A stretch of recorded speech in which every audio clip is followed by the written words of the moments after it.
Welcome to the world of politics. पिछले lecture से हम अरस्तु की चर्चा करना चालू कर दिए थे। उनका हमने संक्षिप्त जीवन परिचय देख चुके थे। इसके अलावा उनके प्लेटो से तुलना देख चुके थे जो कि उनके गुरु हुए हैं, और हमने उनके दर्शन का भी एक संक्षिप्त में ओवरव्यू कर लिया था।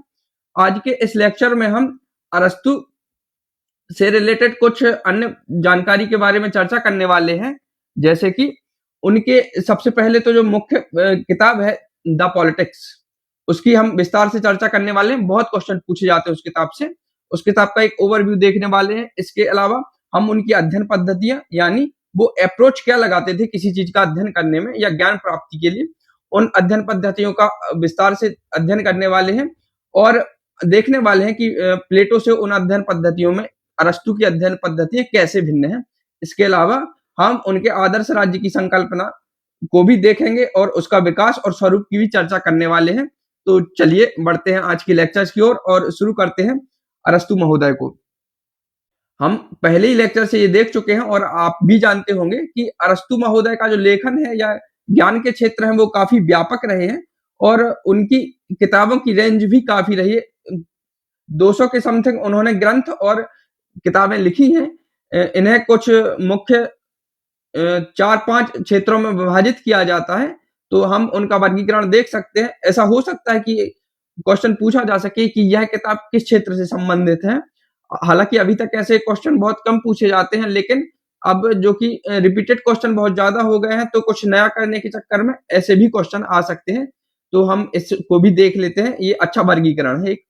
तो विभिन्न विषयों पर अरस्तु के प्रमुख ग्रंथ निम्नलिखित हैं, जो कि पहला है राजनीति। इनका मुख्य क्षेत्र रहा है, तो इन्होंने इसे राजनीति को मास्टर ऑफ साइंस भी कहा है। इसे हम आगे देखने वाले हैं।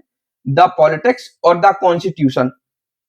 इसके अलावा जो साहित्य पे इनकी किताबें हैं मुख्यतः वो है एंड्यूम्स और सोल, प्रेटिप्यूस और पोइटिक्स और हेट्रोडिक्स। ये 4 किताबें हैं जो साहित्य पे मुख्यतः मानी जाती हैं। इसके अलावा तर्कशास्त्र और दर्शन पर जो एक किताब इनकी फिजिक्स है, याद रखिएगा तर्कशास्त्र और दर्शन पे है, तो ये कंफ्यूज कर सकती है। De Anima the prior, metaphysics, categorics, categories और इंटरप्रेटाटियोन।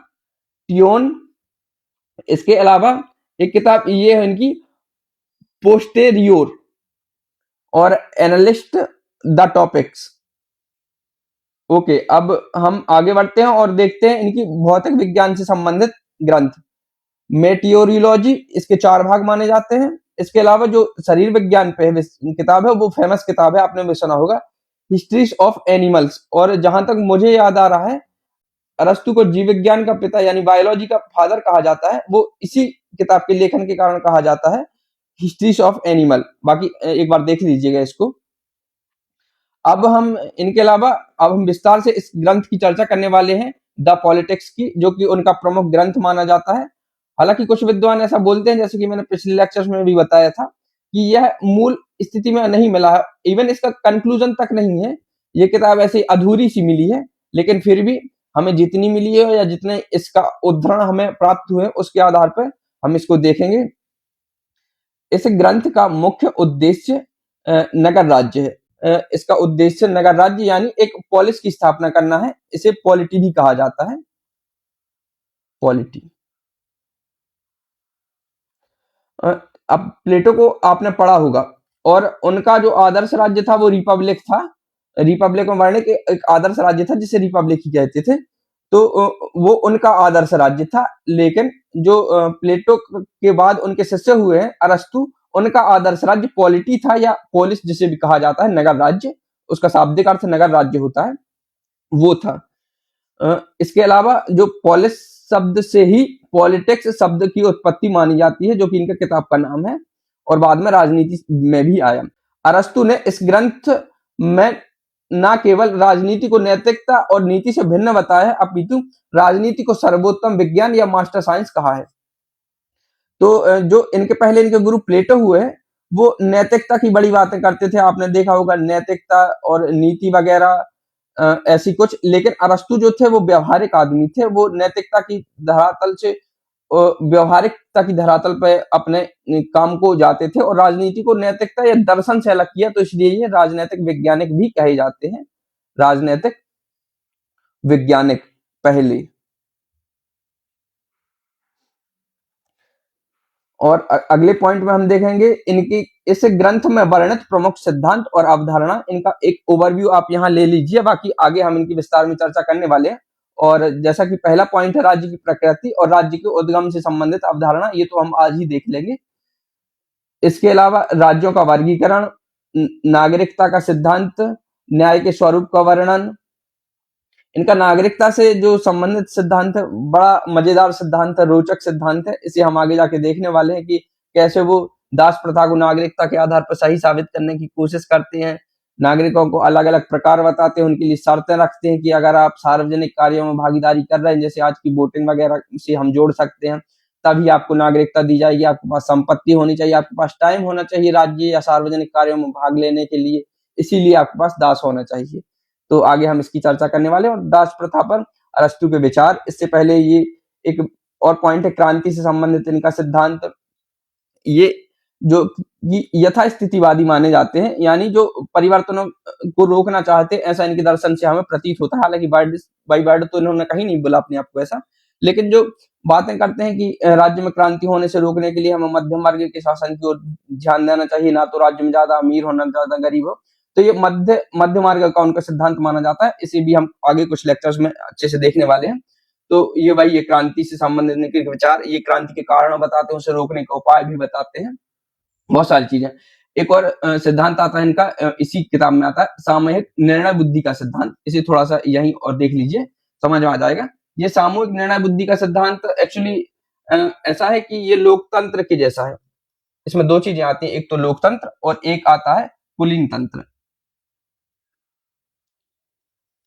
कुलीन तंत्र, आप राज्यों का वर्गीकरण प्लेटो के द्वारा पढ़ ही चुके हैं, वैसा ही कुछ इनका भी है। तो इन्होंने इसमें दो चीजें कवर की हैं निर्णय बुद्धि के सिद्धांत में। ये बोलते थे कि निर्णय जो लोग लेंगे, यानी कानून बनाने के ऊपर जो अंतिम निर्णय लेंगे, जैसे आज हमारी संसद लेती है, वो सामूहिक रूप से लिए जाएंगे, यानी लोकतंत्र के माध्यम से लिए जाएंगे, और नागरिकों के द्वारा उनके मतों पर चर्चा और परिचर्चा के द्वारा हम निर्णय बनाएंगे। लेकिन जब उन निर्णयों को लागू करने की बात आएगी तो एग्जीक्यूट करेगी एक छोटी बॉडी, अपेक्षाकृत एक छोटा समूह बोलते थे उसे, वो समूह, या उसे कुलीन बोल दें। कुलीन यानी कुछ श्रेष्ठ लोग, समाज की मलाईदार परत, इसे कुलीन कहा जाता है। कुलीन लोग उसे लागू करने का काम करेंगे। तो निर्णय तो लोकतंत्र के आधार पर लिए जाएंगे, पूरा समुदाय लेगा, लेकिन लागू उसे कुलीन करेगा। तो इसे बोलते थे सामूहिक निर्णय बुद्धि का सिद्धांत, इसी से लागू है कि सामूहिक निर्णय बुद्धि का सिद्धांत। और एक चीज और बोलते थे कि जो समिति होती है, मतलब अरस्तु के ही शब्द हैं, जो समिति होती है वो अपने सबसे चतुर सदस्य से भी चतुर होती है। यानी एक ये ग्रुप का महत्व यहाँ बताने की कोशिश कर रहे हैं कि मतलब उस समिति में कोई कितना भी चतुर व्यक्ति हो, लेकिन वो समिति से, पूरी समिति से चतुर नहीं हो सकता, बुद्धिशाली नहीं हो सकता। तो इसीलिए एक ग्रुप के द्वारा निर्णय हमेशा लिए जाने चाहिए। वो यही बात साबित कर रहे हैं कि निर्णय तो एक समूह द्वारा लिए जाएंगे। तो वही ये था इनका सामूहिक निर्णय बुद्धि का सिद्धांत। और जैसे कि मैंने बताया, ये लोकतंत्र और कुलीन तंत्र वाला कॉन्सेप्ट कि निर्णय तो सामूहिक निर्णय बुद्धि के द्वारा, लोकतंत्र के द्वारा लिए जाएंगे, लेकिन कुलीन तंत्र उसे लागू करेगा। और इन दोनों को मिला के ही बोलते हैं मिश्रित संविधान का सिद्धांत। मिश्रित संविधान कि निर्णय लोकतंत्र द्वारा लेंगे और एग्जीक्यूट उसे करेगा कुलीन तंत्र। तो मिश्रित इसलिए क्योंकि आप अगर संविधान शब्द से आशा लगा पा रहे होंगे, तो जैसे कि हमने प्लेटो में भी पढ़ा था और अरस्तु में भी इसकी चर्चा की थी, संविधान का मतलब होता है शासन प्रणाली। और शासन प्रणाली 6 प्रकार की चर्चा करते हैं बेसिकली, जिनमें से एक लोकतंत्र है, एक कुलीन तंत्र है। तो इन दोनों को मिक्स कर दिया तो ये मिश्रित संविधान हो गया। और इसकी देखो नीचे चर्चा भी की गई है कि मिश्रित संविधान, इसी में चर्चा की गई है। और मध्यम वर्ग के शासन पर जोर और स्वर्ण मध्यमान का सिद्धांत। आई होप तो आप मिश्रित संविधान के विचार को समझ गए होंगे कि दो संविधानों को या दो शासन प्रणालियों को इसमें मिक्स किया गया है। इसके अलावा एक कोट बहुत प्रसिद्ध है कि जो प्रोफेसर बारकर है, वो कहते हैं कि राजनीति के क्षेत्र में सर्वश्रेष्ठ ग्रंथ, या जिसे इंग्लिश में मैग्नम ऑप्स कहा जाता है, ये ऑप्स से जुड़ी हुई एक संकल्पना है। थॉमस हॉब्स, इसे हम आगे देखने वाले हैं। सामाजिक समझौते से रिलेटेड ये दार्शनिक है या विचारक है, आगे हम इन्हें अच्छे से देखेंगे। माना जाता है, यानी राजनीति के क्षेत्र में सर्वश्रेष्ठ या मैग्नम ऑप्स किसे माना जाता है? पॉलिटिक्स को। और ये किसने माना है? तो प्रोफेसर बारकर ने से माना है। अब हम आगे चर्चा करने वाले हैं इनकी अध्ययन पद्धतियों के बारे में कि इनने अप्रोच क्या लगाई है पढ़ाई को लेकर या अपने ज्ञान को एकत्रित करने को लेकर। ये कुछ अप्रोचेस प्लेटो से ग्रहण करते हैं, तो कुछ अप्रोचेस इनकी प्लेटो से पूरी तरह भिन्न है।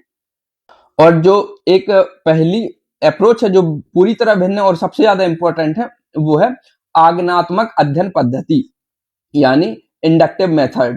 इसकी हमने थोड़ी सी चर्चा प्लेटो के साथ ही कर दी थी और यहाँ भी हम इसकी विस्तार से चर्चा करने वाले हैं। आप ऐसे समझिए कि आप पहले कुछ विशेष चीजें देखते हैं, विशेष फैक्ट इकट्ठे करते हैं। जैसे एक व्यक्ति था अमर, वो भी मर गया। एक महिला थी सुनीता, वो भी मर गई। एक व्यक्ति था राम, वो भी मर गया। तो हमें क्या समझ में आता है कि ये मनुष्य था, ये मनुष्य था, ये मनुष्य था, यानी ये भी मर गया, ये भी मर गया, ये भी मर गया। तो कुल मिला के हम कह सकते हैं सार रूप में कि जो इंसान है वो मरणशील है, यानी इंसान मरते हैं। वैसे ही इस पद्धति में भी इसी प्रकार का उपयोग होता है। और जो कि अरस्तु थे वो एक चिकित्सा फैमिली से रिलेटेड थे। उनके पिता एंटीमेट्स के यहाँ चिकित्सक हुआ करते थे। तो हम वैसे भी समझ सकते हैं कि वहां दर्शन का काम नहीं होता, वहां व्यावहारिक ज्ञान लगता है, वैज्ञानिक ज्ञान लगता है। कि जैसे किसी व्यक्ति को एक लक्षण है, किसी अन्य व्यक्ति को दूसरे लक्षण है, इसको ऐसे लक्षण है, तो हम इनका सामान्यकरण कर सकते हैं कि कुछ लक्षण मिलते जुलते हैं, तो इन सभी प्रकार को एक ही रोग है, एक ही दवा देनी चाहिए। तो ऐसे जैसे कि एक विद्वान बोलते थे कि जो अरस्तु महोदय का ज्ञान का क्षेत्र इतना व्यापक हुआ है, उसमें बड़ा हाथ जो रहा है इनके गुरु के अलावा वो इनकी पारिवारिक पृष्ठभूमि का रहा है। तो यहाँ से हम देख सकते हैं कि आगनात्मक पद्धति यही है कि हम पहले विशेष तथ्य इकट्ठे करते हैं, फिर उनका सामान्यीकरण करते हैं। सामान्यीकरण का अर्थ होता है उनको एक निश्चित निष्कर्ष तक ले जाना, एक उन्हें निष्कर्ष तक ले जाना, इसे सामान्य कहा जाता है। जैसे कि कौवा उड़ता है, चिड़िया उड़ती है, हंस उड़ता है, अतः पक्षी उड़ते हैं। ये ज्ञान को प्राप्त करने का तरीका होता है कि हमने कैसे पता लगा लिया कि पक्षी उड़ते हैं, तो ऐसे। इसके अलावा जैसे कि हमने शुरुआत में ही चर्चा की थी कि अरस्तु की यह अध्ययन पद्धति प्लेटो की निगमनात्मक अध्ययन पद्धति, यानी जिसे दार्शनिक पद्धति भी कहा जाता है, कि बिल्कुल विपरीत है। ये दर्शन की बातें किया करते थे, तो ये दार्शनिक हुए, और अरस्तु जो थे एक वैज्ञानिक थे, व्यावहारिक व्यक्ति थे। इसके अलावा इसके दो नाम और चलते हैं, वो यही आप देख लीजिए। एक तो इसका नाम चलता है उद्गमनात्मक अध्ययन पद्धति और दूसरा चलता है इसका वैज्ञानिक पद्धति। तो ये परीक्षा में पूछा जा सकता है, या हो सकता है ऑप्शन में आगमनात्मक या इंडक्टिव ना देके ये उद्गमनात्मक पद्धति ही दे ले, तो आप थोड़ा सा तैयार रहें। और ये दूसरी जो अध्ययन पद्धति है वो बहुत महत्वपूर्ण है अरस्तु के संबंध में, क्योंकि ऐसा माना जाता है कि राजनीतिक चिंतन के क्षेत्र में जो पहले व्यक्ति थे जिन्होंने ऐतिहासिक पद्धति का उपयोग किया, वो अरस्तु महोदय ही थे, इसलिए उन्हें ऐतिहासिक पद्धति का जनक कहा जाता है। आप थोड़ा सा वैसे तो समझ ही गए होंगे ऐतिहासिक अध्ययन पद्धति का क्या मतलब होता है। इतिहास के आधार पर कोई निष्कर्ष निकालना, वो ऐतिहासिक अध्ययन पद्धति कहा जाता है। जैसे कि हम अगर वर्तमान भारत में देखें तो यहाँ पे एक निष्कर्ष निकाला जा सकता है, हालांकि सही या गलत हम उसमें नहीं जाएंगे, कि यहाँ पे जो धार्मिक समूह या विभिन्न संप्रदाय वाले लोग हैं, इनके बीच में आप कितनी भी आदर्शवादी बातें कर लीजिए, इतिहास हमेशा से इस बात की गवाही देता रहा है कि इनमें कुछ कटुताएं नहीं हुई है। चाहे हिंदू मुसलमान हो, हिंदू सिख हो, सिख मुस्लिम हो, ईसाई हिंदू हो, या फिर विभिन्न पंथ या समुदाय भी हो, तो कुछ ना कुछ कट्टरता या वैमनस्यता के भाव हमेशा रहे। नो डाउट इन्हें दूर किया जाना चाहिए, लेकिन हम इसे अध्ययन की दृष्टि से देख सकते हैं तो ये सही है। तो हमने ये अध्ययन इतिहास को अगर आप पलट के देखेंगे तो आपको समझ आएगा कि ये चीजें रही हैं। अरस्तु के दर्शन में अगर हम, या अरस्तु के जो चिंतन में हम इन चीजों के उदाहरण देखें, तो एक जो सबसे अच्छा उदाहरण मिलता है कि इन्होंने ऐतिहासिक पद्धति का कहाँ यूज किया है। सर तो बताइए, जो 158 देशों के संविधान का इन्होंने तुलनात्मक अध्ययन किया था, वहां हमें इसके छाप स्पष्टता दिखाई देती है। इसके अलावा जो राज्य का विकास वो बताते हैं, इसे हम आज देखने वाले हैं कि विकास कैसे एक चरण बाई चरण हुआ है, ये स्वाभाविक है, और ये आत्मनिर्भरता की ओर बढ़ते हुए एक विकास की प्रक्रिया है जो कि इतिहास से लेकर वर्तमान तक आई है। उसका विकास युद्ध और गृह युद्ध संबंधी, जो कि क्रांति से संबंधित विचार भी है, आदि को पढ़ने से उनकी ऐतिहासिक पृष्ठभूमि सहज ही नजर आ जाती है कि ये कहीं ना कहीं ऐतिहासिक पृष्ठभूमि रहकर बात कर रहे हैं और उनका आधार जो है अध्ययन का वो ऐतिहासिक रहा है। एक अन्य महत्वपूर्ण पद्धति जिसे हम प्लेटो की अध्ययन पद्धति में भी देखा था हमने, वो थी सौउद्देशात्मक अध्ययन पद्धति यानी टीलियोलॉजिकल। यानी किसी भी वस्तु का उद्देश्य क्या है, अल्टीमेट गोल क्या है, ये गोल से रिलेटेड अध्ययन पद्धति है कि इस अध्ययन पद्धति यह मानकर चलती है कि प्रत्येक वस्तु या विषय एक उद्देश्य की ओर गति करते हैं या उनका एक उद्देश्य होता है जो उसके विकास और अस्तित्व का कारण होता है। ये कार्य कारण सिद्धांत जो हम अरस्तु महोदय का पढ़ने वाले हैं उससे भी संबंधित मानी जाती है कि अगर कोई कार्य हो रहा है तो उसका कारण होगा और कारण है तो उसका कार्य होगा। यानी एक टीलियोलॉजिकल एक गोल होता है किसी भी चीज का कि क्यों वो चीज घटित हो रही है और किस लिए वो घटित हो रही है। इसी विचार के अनुसार उन्होंने पॉलिटिक्स में कहा है कि परिवार जैसी एक सीमित संस्था ने अपने उद्देश्य की ओर गतिमान होकर एक राज्य के बृहद स्वरूप को प्राप्त कर लिया है। ठीक है, तो इसे हम आगे वैसे भी समझने वाले हैं, लेकिन यहाँ थोड़ा सा देख लीजिए कि पहले एक व्यक्ति होता है, फिर उसके द्वारा एक थोड़ी सी कम आत्मनिर्भर संस्था परिवार का गठन होता है, फिर परिवार से मिलकर गांव बनता है जो कि पूर्ण आत्मनिर्भर नहीं होता, लेकिन उसके बाद जो संस्था बनती है राज्य वो अपेक्षाकृत आत्मनिर्भर होती है। तो पहले व्यक्ति, फिर परिवार, फिर गांव और अल्टीमेटली राज्य का निर्माण होता है। तो ये अपने उद्देश्य की ओर गति कर रही है, एक निश्चित विकास और अस्तित्व के कारण ये आगे बढ़ती जाती है। इसके अलावा कुछ 2 या 3 इनकी अध्ययन पद्धतियां और मुख्य मानी जाती हैं। एक तो जो है वो एनालॉजिकल है। एनालॉजी से आप समझ गए होंगे कि सादृश्यात्मक अध्ययन पद्धति यानी एनालॉजिकल मेथड, जो कि एक वस्तु की समरूपता दूसरी वस्तु से सिद्ध करके उसका अध्ययन करना या उसकी अच्छाइयां बुराइयां बताना। तो प्लेटो के समान अरस्तु ने भी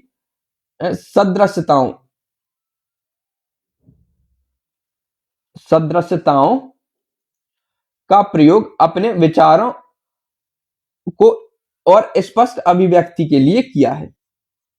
चिकित्सा शास्त्र के अध्ययन से ही उनकी यह विचारधारा बनी है। यानी जो कि मैंने बताया था कि अगर आप वो लक्षणों वाला एग्जाम्पल भी लेंगे तो इसको भी एक से लक्षण है, इसको भी एक से लक्षण है। यहाँ पे 2 पद्धतियां लागू होती हैं, एक तो आगमनात्मक यानी इंडक्टिव और दूसरी सदस्यात्मक। इसके भी लक्षण एक जैसे दिखाई दे रहे हैं, इसके भी लक्षण एक जैसे, इसके भी एक जैसे।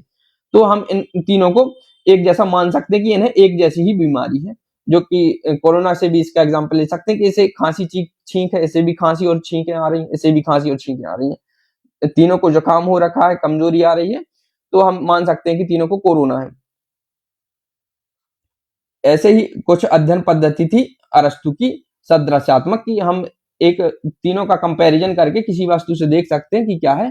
चिकित्सा शास्त्र के अध्ययन से ही उनकी यह विचारधारा बनी है, प्रत्येक प्रकार की अतियों को छोड़ के एक सुनहरे मध्यमान का अनुसरण करना चाहिए। जी हाँ, यहाँ भी चिकित्सा के क्षेत्र में भी उन्होंने एनालॉजी को लगाया है कि आप चिकित्सा के क्षेत्र में चूंकि एक संयमित ज्ञान होता है, एक रिस्की काम होता है, जैसे कि मैं मेडिकल फील्ड से नहीं तो इसे बड़ा रिस्की मानता हूँ, और एक विशिष्ट ज्ञान होता है, तो इसमें आप अतियों को लेकर नहीं चल सकते। एक मीडियम पाथ हो सकता है कि बहुत ज्यादा किसी को ऐसे ट्रीटमेंट भी नहीं दे सकते गंभीर प्रकार का, और उसे बहुत निगरानी में भी रखना होता है, और एक मध्यम एक संतुलित मार्ग अपनाना होता है चिकित्सा में। तो वहीं से इसका सिद्धांत आया है कि ये एनालॉजी को बहुत ज्यादा मानते थे। अन्य 2 पद्धतियों की बात करें तो एक विश्लेषणात्मक अध्ययन पद्धति मानी जाती है, एनालिस्ट। यानी हमने इसे प्लेटो में भी देखा था कि किसी वस्तु के बिल्कुल कल पुर्जे खोल देना, नट बोल्ट खोल के अलग कर देना, उसकी प्रकृति, नियम, काम सब बिल्कुल एनालाइज करना। और इनकी जो पुस्तक है पॉलिटिक्स, उसकी पहली लाइन में ये चीज लिखी है कि अगर हम इसका निष्कर्ष करेंगे या इसको विश्लेषित करेंगे तो हम पाएंगे। तो यहां से कायदे से एक विश्लेषणात्मक पद्धति का उपयोग होता है। एक अन्य है जो इसकी तुलनात्मक अध्ययन पद्धति, हालांकि ये कायदे से तो आगमनात्मक ही है, लेकिन इसे हम अलग से पढ़ लेंगे, हो सकता है अलग से पूछ लिया जाए। 158 देशों का संविधान जो है वो इतिहास पद्धति में भी आता है और तुलनात्मक पद्धति में भी आता है कि उन्होंने कंपैरेटिव करके संविधानों की कंपैरिजन किया था। अब इनके अध्ययन पद्धतियों के बाद हम इनकी अप्रोच तो समझ गए होंगे कि वो एनालॉजी का यूज करते थे, टेलीलॉजिकल मेथड यूज करते थे, हिस्टोरिकल मेथड यूज करते थे। इसके अलावा वो आगमनात्मक पद्धति को भी बहुत मानते थे और एक विश्लेषणात्मक पद्धति जो कि सभी दार्शनिक और विचारकों के अध्ययन में शामिल होती है। अब अध्ययन पद्धतियों के बाद हम उनके आदर्श राज्य के विकास और उसको देखने वाले हैं कि उसका स्वरूप कैसा था। तो पहले हम आदर्श राज्य की अवधारणा को समझने वाले हैं। तो अरस्तु का आदर्श राज्य हम पहले भी देख चुके हैं कि जैसे प्लेटो का आदर्श राज्य रिपब्लिक हुआ करता था, वैसे ही अरस्तु का आदर्श राज्य पॉलिटी है, जो कि उनकी किताब या इसे पॉलिस भी कहा जाता है, जो कि उनकी किताब पॉलिटिक्स में वर्णित है। एक कोट है, थोड़ा सा हम इनके आदर्श राज्य को इससे जान पाएंगे, अरस्तु का ही है इसलिए मैंने इसे पहले रखा है कि जब अनेक गांव एक ही संपूर्ण समुदाय के रूप में संयुक्त होते हैं तो इतना बड़ा होना चाहिए, यानी ये समुदाय इतना बड़ा होना चाहिए कि वह बिल्कुल या करीब करीब आत्मनिर्भर हो, तब राज्य अस्तित्व में आता है। यानी यहां तक इसे पहले समझ लीजिए आधा करके, एक जब गांव बनता है, और इससे भी अगर पहले शुरुआत करें तो व्यक्ति होगा, व्यक्ति से एक परिवार बनेगा, परिवार से एक गांव बनेगा, तो फिर जो गांव मिलके एक ऐसी संस्था का निर्माण करेंगे जो इतनी बड़ी हो, जो करीब करीब या पूर्ण आत्मनिर्भर हो। आत्मनिर्भरता का इन सेंस, और ये अरस्तु महोदय याद रखिएगा आत्मनिर्भर पर बड़ा जोर देते थे कि इनकी सभी आवश्यकताएं एक ही समुदाय के अंतर्गत रह के पूरी हो जाए, और कम से कम मूलभूत आवश्यकताएं तो बिल्कुल पूरी होनी चाहिए, तभी ये राज्य को मानते थे कि तभी राज्य का निर्माण हुआ है। अगर आप गांव को मिला के कुछ एक ऐसी संस्था बना लेते हैं जिसके अंतर्गत आपकी सभी मूलभूत आवश्यकताओं की पूर्ति नहीं हो पा रही है, तो अरस्तु महोदय के अनुसार वो राज्य नहीं है, वो एक नैतिक चरित्र नहीं लिए हो, वो मनुष्य को सद्गुणी नहीं बना सकता क्योंकि वो उनकी आवश्यकताओं को पूरा नहीं कर रहा है, वो एक सकारात्मक रूप में प्रयोग नहीं हो पा रहा है, वो सकारात्मक छवि अपनी नहीं दे रहा राज्य। और अरस्तु महोदय है वो राज्य को एक सकारात्मक संस्था मानते थे, इसे भी हम आगे देखने वाले हैं। तो आप यहां तक समझ गए होंगे कि अनेक गांव ऐसे एक संपूर्ण समुदाय के रूप में संयुक्त होते हैं जब एक ये विकास की प्रक्रिया भी आपको यहाँ नजर आ रही है कि अनेक गांव है वो एक समुदाय के रूप में जुड़ रहे हैं, और इससे पहले भी पहले व्यक्ति परिवार में जुड़ा, फिर परिवार गांव में जुड़े, फिर गांव समुदाय में जुड़ रहा है, तो एक संयुक्त हो रहे हैं, तो विकास की प्रक्रिया आगे बढ़ रही है, और जो समय समय बढ़ती है, जो इतना बड़ा होना चाहिए कि बिल्कुल या करीब करीब आत्मनिर्भर हो, तब एक राज्य अस्तित्व में आता है। यानी ये राज्य की उत्पत्ति भी हम बता रहे हैं। अब यहाँ उत्पत्ति बता दी, अब उसका ध्येय बता रहे हैं या उसके होने का कारण बता रहे हैं। इसकी उत्पत्ति मात्र जीवन की आवश्यकताओं से होती है, यानी जब परिवार या एक व्यक्ति अपनी आवश्यकताएं पूरी नहीं कर पा रहा था तो उसने फैमिली का निर्माण किया, क्योंकि एक दूसरे के लिए प्रेम और विश्वास पे टिकी होती है और आवश्यकताओं की पूर्ति भी कर देती है, फिजिकल हो चाहे वो आर्थिक हो, इमोशनल हो, वो सारी आवश्यकताओं की पूर्ति परिवार से होती है। इसके बाद परिवार भी सारी आवश्यकताओं की पूर्ति नहीं कर पा रहा था, तो हमने समाज बना लिया, गांव बना लिया, गांव भी कुछ कुछ आवश्यकताओं की पूर्ति नहीं कर पा रहा था, और तो हमने राज्य बना लिया। और ये आवश्यकताओं की पूर्ति को आप आत्मनिर्भरता से भी जोड़ सकते हैं कि अगर आपकी आवश्यकताएं पूरी हो रही तो आत्मनिर्भर है, क्योंकि इनसे पहले जो जो संस्थाएं आई, चाहे व्यक्ति हो, परिवार हो या ग्राम हो, वो हमारी आवश्यकताओं को पूर्णतः या करीब करीब पूरा नहीं कर रहा था, इसलिए हम राज्य की ओर बढ़ते चले गए। और राज्य का जब निर्माण होता है, ऐसा अरस्तु महोदय कहते हैं, तो एक वो पूर्ण विकसित संस्था होती है जो करीब करीब या लगभग आत्मनिर्भर होती है। तो वहीं उसे जस्टिफिकेशन यहाँ दे रहे हैं वो, इसकी उत्पत्ति मात्र जीवन की आवश्यकताओं से होती है, नो डाउट आवश्यकताओं से तो होती है, परंतु इसका अस्तित्व जो होता है वो सद जीवन के लिए होता है, कि सिद्धि के लिए बना रहता है। तो ये जो कि सकारात्मक रूप में राज्य का वर्णन करते थे, तो सद जीवन की सिद्धि यानी नागरिकों को सद्गुणी और चरित्रवान बनाता है, इसके लिए ये राज्य बना रहता है। अरस्तु महोदय ने जो अपनी किताब है पॉलिटिक्स, उसके 7वें और 8वीं पुस्तक में, क्योंकि इसके 8 भाग जैसे आप देख लें 8 भाग माने जाते हैं, तो उन्हें अलग अलग पुस्तकों के रूप में भी कहा जाता है कि ये पॉलिटिक्स की पहली किताब, दूसरी किताब, ऐसे तो ये 8 भाग हैं ऐसे। तो इसकी 7वीं और 8वीं पुस्तक में आदर्श राज्य का सुंदर चित्रण किया गया है, जो कि थोड़ा सा आदर्शवादी टाइप का भी है, हालांकि फिर जब उसकी वो विशेषताएं करते हैं तो वो थोड़ा व्यवहारिक लगने लगता है। तो ये उनकी आलोचना भी होती है कि जब उसका वो चित्रण करते हैं तो वो आदर्शवादी होता है, लेकिन जब उसकी वो रूपरेखा और प्रतिपादित करते हैं सिद्धांत तो वो व्यवहारिक हो जाता है। इसी के संबंध में एक सेवाइन का कथन है कि जो अरस्तु का आदर्श राज्य है वो प्लेटो का उप आदर्श राज्य है। आप प्लेटो में भी इसको देख चुके हैं कि प्लेटो का उप आदर्श क्या था। वो लॉज में वर्णित एक राज्य था जो कानूनों के हिसाब से चलेगा, बिल्कुल। और आप यहाँ दोनों की समानता इस रूप में भी समझ सकते हैं कि मैंने बताया था, जब अरस्तु प्लेटो से मिला था तो वो लॉज को ही लिख रहा था अपनी जिंदगी के आखिरी दिनों में। तो वो लॉज के टाइम पे जो प्लेटो की मानसिक स्थिति रही होगी उससे ज्यादा प्रभावित रहा था। तो अरस्तु भी जहां लॉज खत्म होती है, जहां लॉज पे प्लेटो का दर्शन होता है, वहीं से अपने दर्शन को आगे बढ़ाता है और एक वहीं से सततता भी चालू होती है, कड़ियां टूटती नहीं है। तो अरस्तु का जो राज्य है आदर्श राज्य, यानी अरस्तु ने जो एक आदर्श राज्य का खाका खींचा है वो कमोबेश प्लेटो का उप आदर्श राज्य है जो कि लॉज में वर्णित है। इसके साथ एक अन्य बात ये भी है कि जो अरस्तु महोदय के अनुसार राज्य की परिभाषा, ये इंपॉर्टेंट चीज आप याद रखिएगा, पूछी जाती है पेपरों में, इसे आप याद कर लीजिएगा। राज्य साहचर्यों का साहचर्य है, यानी एसोसिएशन ऑफ एसोसिएशन है राज्य अरस्तु के अनुसार।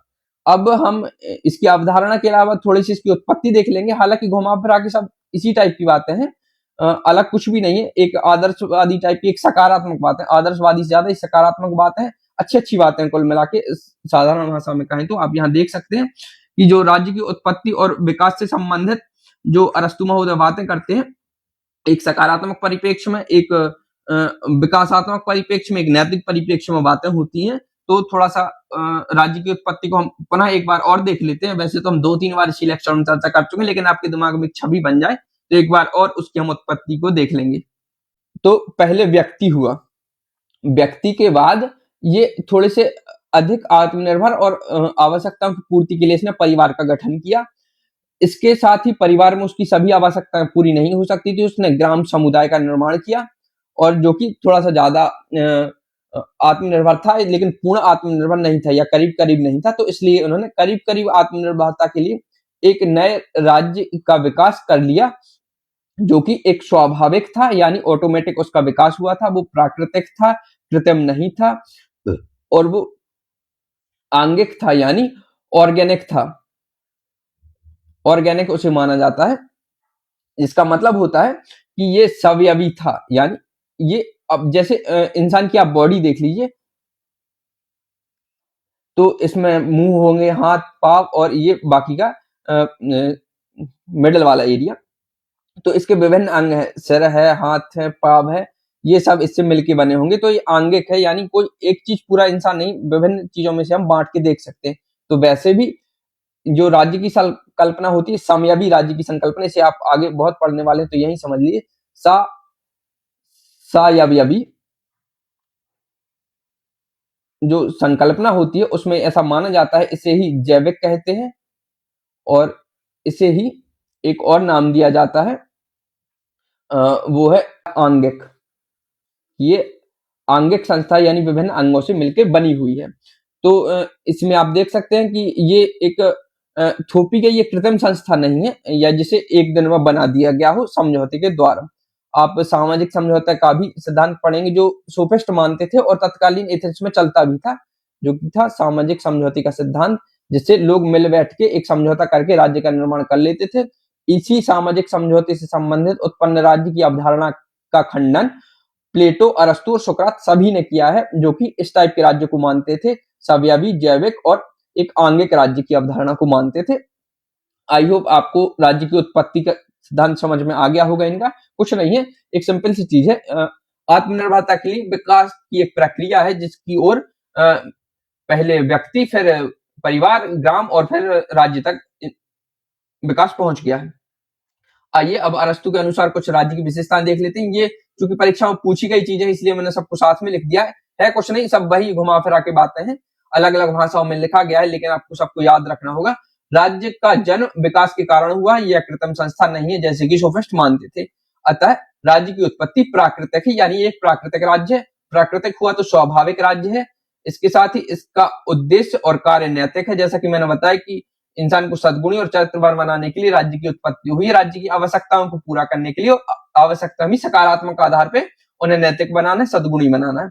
इसके साथ ही संस्थानों में मूलभूत, श्रेष्ठ और उच्च है, यानी जो है वो अब देख सकते हैं कि जितनी संस्थाएं बनी, चाहे परिवार हो या ग्राम हो या राज्य हो, उन सब में राज्य सबसे श्रेष्ठ है। तो यह मूलभूत है, यानी सबसे प्रायर है, ये श्रेष्ठ है और उच्च है। नगर राज्य, जो कि इनका आदर्श राज्य है, व्यक्तियों का अंतिम, पूर्ण और सर्वश्रेष्ठ समुदाय है। आप समझ ही गए होंगे कि ये अंतिम रूप से बना है और पूर्ण है, जो कि पूर्ण आत्मनिर्भरता के संस में, और श्रेष्ठतम समुदाय है। और कुछ और विशेषताओं की भी यहाँ चर्चा कर लेते हैं कि जो अरस्तु का राज्य है वो आंगिक है, यानी ऑर्गेनिक है, सामयवी है और जैविक राज्य है। इसके साथ ही राज्य भी मनुष्य के शरीर के समान अनेक अंगों से मिलकर बना है। ये अंग है व्यक्ति, उसकी संस्थाएं, परिवार और ग्राम। आप ये समझ गए होंगे, और थोड़ा सा एक बार और समझ लीजिए, जो कि पहली बार देख रहे होंगे तो उन्हें थोड़ा सा टफ लगा होगा कि आंगिक क्या है। जैसे कि मैंने अभी एग्जांपल दिया कि एक आप अगर इंसान के शरीर को देखेंगे, वही एग्जांपल लेके चलते हैं, एक इंसान के शरीर को लेके चलते हैं, तो इसमें आपको क्या क्या दिखाई देता है? अंग ही अंग दिखाई देते हैं। सर ये कहेंगे ये आपका माथा है, ये मुंह है, सिर है, नाक है, आंखें हैं, हाथ है, और बाकी ये और भी अंग है। ऐसे हम इंसान के आंगिक शरीर को डिफाइन कर सकते हैं। तो वैसे ही प्लेटो भी इसी से एनालॉजी लगाते थे राज्य में, कि राज्य जो है वो परिवार है, उसमें उसमें सामूहिक संस्थाएं हैं, अन्य ग्राम है, व्यक्ति हैं, इन सब से मिलके ये उनके अंग हैं। जैसे इंसान के अंग हाथ पैर होते हैं, वैसे ये इनके अंग हैं राज्य के, व्यक्ति, परिवार, समुदाय, ग्राम। तो इन सब से मिलके राज्य बना है, इन्हें राज्य का नाम दिया जाना चाहिए। और फिर यहाँ उन्होंने विकास की प्रक्रिया को मैंने लिख भी दिया है नीचे, जो कि मैं बता चुका हूं। पहले परिवार बना, फिर ग्राम बना, और फिर राज्य बना। इस प्रकार जो राज्य है वो परिवार का व्यापक रूप है। जी हाँ, आप थोड़ा सा इस चीज को याद रखिएगा, बहुत इंपॉर्टेंट चीज है, अनेक बार पूछी जा चुकी है कि कौन मानता था कि जो राज्य है वो परिवार का व्यापक रूप है? तो वो अरस्तु महोदय ही थे, जिन्होंने माना कि जो राज्य है वो परिवार का व्यापक रूप है। पहले ये परिवार आएगा, फिर उसका व्यापक रूप राज्य बनेगा। इसके उलट अगर हम प्लेटो को देखें तो एक अंतर ये भी हो सकता है, वहां हम चर्चा कर रहे थे जब पिछले लेक्चर में, तो वो प्लेटो मानता था कि ये व्यक्ति का बृहद रूप है। आप शब्दों से ही एज इट इज याद रखना, ये बहुत कंफ्यूजिंग कॉन्सेप्ट भी है, लेकिन बहुत आसान भी, अगर एक बार आपके दिमाग में फिट हो गया तो। प्लेटो महोदय मानते थे कि ये व्यक्ति का बृहद रूप है, जबकि अरस्तु महोदय इसे परिवार का बृहद रूप मानते हैं। तो इकाई जो प्लेटो मानते थे वो एक व्यक्ति को मानते थे, इसकी अपेक्षा जो अरस्तु महोदय है वो परिवार को इकाई मानते थे, कि परिवार इसकी इकाई है या इसका बृहद रूप है। इसके अलावा अंतिम रूप से चर्चा करें तो इस प्रकार अरस्तु का जो राज्य है वो उसकी उत्पत्ति, जो विचार है वो विकासवादी सिद्धांत है। तो मैं पहले ही बता चुका हूं आपको कि ये विकास की प्रक्रिया से है, तो ये विकासवादी सिद्धांत से संबंधित है। अब राज्य की उत्पत्ति के बाद हम राज्य का स्वरूप, उसका स्ट्रक्चर भी देखने वाले हैं, तो इस पे भी थोड़ी सी चर्चा कर ली जाए। क्योंकि हम पिछले लेक्चर में इसका विकास समझ चुके हैं, तो ये आसान हो जाएगा आपके समझने के लिए। और कुल मिला के वही घुमा फिरा की बातें की गई, शब्द बदले गए, मतलब वही निकलता है, कुछ नया नहीं है। अरस्तु का जो राज्य है उसका मुख्य ध्येय जो है वो मनुष्य को सच्चरित्र और सद्गुणी बनाना है। उन्होंने तत्कालीन सोफिस्टों के विपरीत राज्य को एक नीड या घोंसले की तरह माना, जो कि एक सकारात्मक अर्थ में उपयोग कर रहे हैं अरस्तु महोदय। सोफिस्ट इसे थोड़ा सा नकारात्मक मानते थे, जो कि इसे सुविचारित आविष्कार या पिंजरा मानते थे, यानी ये सोच समझ के बनाया गया है, और सोच समझ के भी कैसा, इसे सामाजिक समझौते द्वारा बनाया गया है। और इसकी इतनी सकारात्मक पक्ष को लेके सोफिस्ट नहीं मानते थे कि ये राज्य इतना सकारात्मक है सदचरित्र या नेतृत्व विकास के लिए, नहीं। वो तो इसे एक थोपी गई व्यवस्था के जैसा भी देखते थे। ये राज्य एक थोपा गया है इंसानों के ऊपर, उसके लिए बंधन है। और कुछ इसी प्रकार की बात है, हम जैसे सामाजिक समझौते की तो हॉब्स लॉग रूसो में भी हम करने वाले हैं, और रूसो खासकर ऐसी बातें करता था, हम आगे इसे अच्छे से देखने वाले हैं। अरस्तु महोदय के अनुसार राज्य और व्यक्ति का हित परस्पर अविभाज्य है, परस्पर अविभाज्य। चूंकि आप देख सकते हैं कि व्यक्ति से ही विकास की प्रक्रिया के बाद अल्टीमेटली राज्य बना है, तो आप इसे समझ सकते हैं कि इन दोनों का हित अलग अलग कैसे हो सकता है। जब व्यक्ति से मिलके ही राज्य बना है तो हित अलग अलग कैसे हो सकते हैं। बाकी यहाँ आप उससे कंफ्यूज मत होइएगा, जैसे मैंने पिछली बार बताया था कि परिवार का बृहद रूप राज्य है, तो वो एक अलग चीज है, ये एक अलग संकल्पना है कि चूंकि परिवार भी व्यक्तियों से मिलकर ही बना रहता, तो लेकिन शब्द वही थे अरस्तु के कि परिवार का बृहद रूप राज्य, और जब व्यक्ति के बृहद रूप राज्य की बात आती है तो वहां प्लेटो महोदय का नाम आता है। और यहाँ एक अलग बात कही जा रही कि व्यक्ति और राज्य कायद परस्पर विभाजित है। इसी के बाद अब हम बात करते हैं कि राज्य जो है वो मनुष्य का पूर्वगामी है, यानी राज्य व्यक्ति से पूर्व का संगठन है। आप कहेंगे कैसे? तो ये अच्छी संकल्पना, थोड़ी सी यहाँ इसकी विस्तार से चर्चा कर लेते हैं। अभी आपके दिमाग में चल रहा होगा कि अभी आप बता रहे थे कि जो व्यक्ति है इससे परिवार बना, फिर राज्य बना, तो पहले व्यक्ति हुआ ना, तो बिल्कुल सही है। ये अरस्तु महोदय भी इसे मानते हैं कि ये आप अगर देखेंगे कि काल के हिसाब से सही है, काल अनुसार यानी टाइम पीरियड के हिसाब से बिल्कुल सही है, इतिहास के हिसाब से अवधारणा बिल्कुल सही है कि पहले एक व्यक्ति था, उसने परिवार बनाया, गांव बने और राज्य बने। लेकिन अगर उद्देश्य की दृष्टि से देखें, इनका टेलोस देखें, टेलोलॉजिकल मेथड लगाएं इसमें हम, टेलोस देखें तो राज्य पहले आएगा और व्यक्ति बाद में आएगा। क्योंकि राज्य अंतिम और श्रेष्ठ संस्था है, इसका आदर्श सर्वोच्च है, तो संपूर्ण पहले आएगा और अंश बाद में आएगा। यहाँ आंगिक सिद्धांत भी लगता है और टेलोस का सिद्धांत, दोनों एक साथ उपयोग करके इसे समझें तो समझ में आ जाएगा कि टेलोस देखें तो व्यक्ति का टेलोस क्या है? राज्य। राज्य संपूर्ण इकाई है, तो वो पहले आएगा, इसकी अपेक्षा व्यक्ति बाद में आएगा। और यहाँ वो एक एग्जाम्पल से हम इसे समझने की कोशिश करें, तो जैसे कोई आप एक बाहर वाहन खड़ा हुआ देखा, मान लो वो एक ट्रक था और वो हमें दिखाई दिया, तो पहले हम उसे देख के बताएंगे ना कि ये ट्रक है। तो हमने पहले क्या देखा? एक ट्रक को देखा। फिर ना हम उसको देखेंगे कि ये इसके टायर लगे थे, यहाँ एक कांच था, यहाँ कोई ड्राइवर बैठा था और यहाँ स्टीयरिंग थी, वो चला रहा था। तो हमें पहले क्या दिखाई देता, हम पहले क्या समझते हैं? तो वो टेलोस का सिद्धांत लगता है। तो वही राज्य पे भी वो टेलोस का सिद्धांत लगा रहे हैं कि अंतिम टेलोस क्या है? तो अंतिम टेलोस है राज्य। अंतिम उद्देश्य क्या है? राज्य। तो हमें पहले राज्य आएगा इस हिसाब से और फिर व्यक्ति आएगा। तो वही यहाँ कहा गया कि राज्य मनुष्य का पूर्वगामी है, यानी पहले का है। राज्य व्यक्ति से पूर्व का संगठन है, यानी महत्वता की दृष्टि से, टेलोस की दृष्टि से राज्य पहले आएगा, उसका महत्व ज्यादा है, व्यक्ति का महत्व कम है। और कालानुक्रम की दृष्टि से आप जैसा कि समझ चुके होंगे कि व्यक्ति पहले है, वो अरस्तु भी इस चीज को मानते थे, लेकिन महत्वता की दृष्टि से राज्य पहले होगा। आई होप आप समझ गए होंगे। अच्छा कॉन्सेप्ट है, थोड़ा सा नई पर्सपेक्टिव लेके आता है आपके सोच में, तो ध्यान रखिएगा। इसके अलावा जो राज्य का स्ट्रक्चर है वो राज्य के 6 वर्ग बताते थे: शासक, कृषक, शिल्पी, संपत्तिशील, योद्धा और पुरोहित। 6 वर्ग हो गए। इसमें दास नहीं है, थोड़ा सा याद रखिएगा। दासों को ये नागरिक नहीं मानते थे क्योंकि उनके पास अवकाश नहीं थे। अवकाश के लिए संपत्ति और दास होना जरूरी है, तो दास के पास दास कैसे होंगे, इसलिए ये नागरिक नहीं है।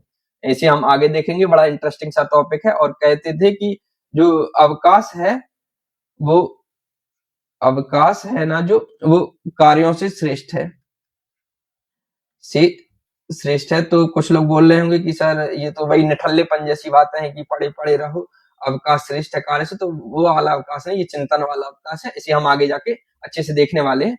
और आगे चलते हैं, एक अंतिम पॉइंट है।